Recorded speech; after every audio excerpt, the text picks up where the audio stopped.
Hi there. I decided to make this video because I feel that the UKC1 Plus, which is the top screen, is not being marketed very well. Typically it's being sold alongside the UKC1 and sharing marketing material, and the changes made to the newer version are largely undocumented. I literally had to buy one to get the lowdown.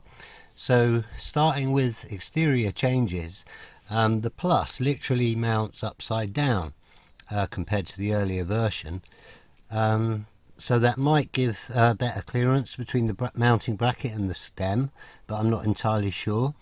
But obviously it means that the cable entry is at the top of the screen or the front of the bike, and the USB port is also now on the other side.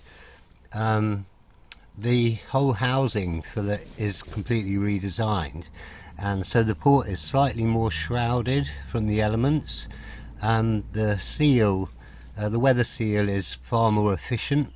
So that was one of my criticisms of the earlier. This fouled up, well, the other one I've got fouled up in no time at all, and also this looks very much like an afterthought with the external cables. One other thing, you can no longer rotate the screen direction in a menu. So much as you could physically mount it in the vertical, you'd have to turn your head to look at it.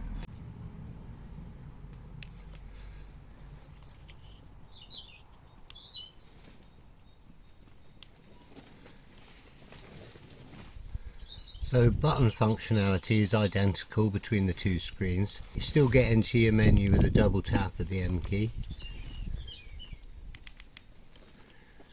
And all of this palaver of the old version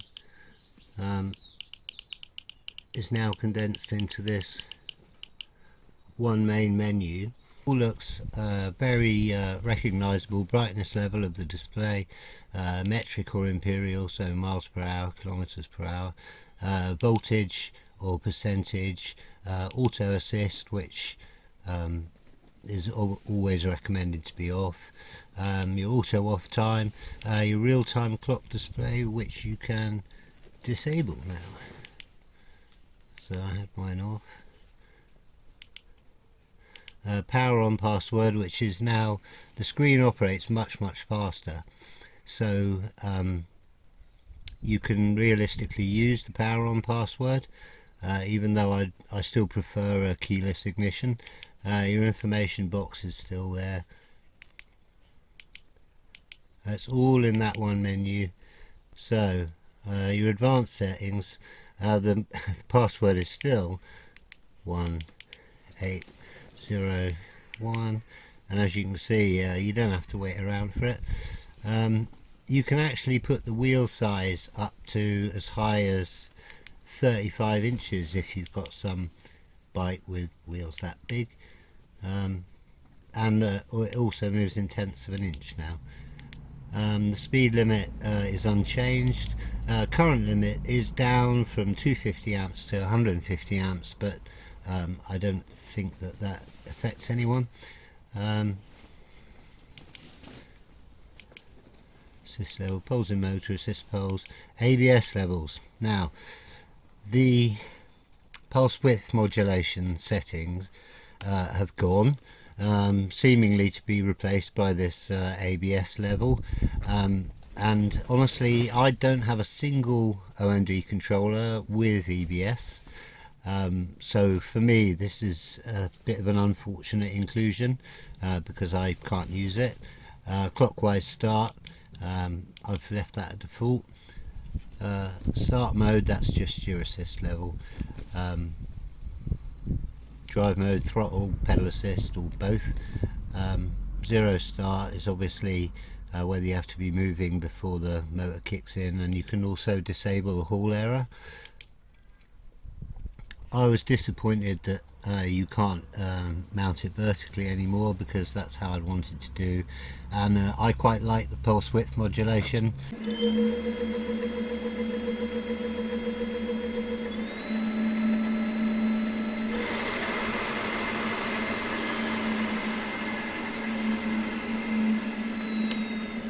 To be honest, I think that the response in that sense as to incoming data, I don't think there's any change. Sometimes I felt that the wattage is a bit lazy to update, but I also think that's down to controllers.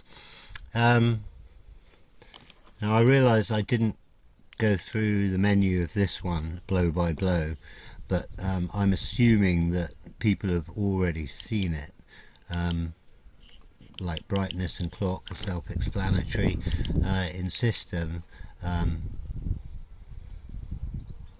you have got some of your settings that are now in the advanced menu, and you've also got your wheel here, which is now in the advanced menu. There is just one other thing, and that is on the bike that I've been testing this with. I'm very familiar with the controller. I've got 3 of them, and in all the startups I've done in just 40 miles, it started up in a bugged state twice where it wouldn't let me wheel the bike backwards. So I've just turned the bike off and, you know, wheeled it backwards and then restarted and not had an issue. But it does make me wonder if there's some kind of underlying thing. So anyway, I hope that's helped some people out, and I can now put these screens back on their bikes.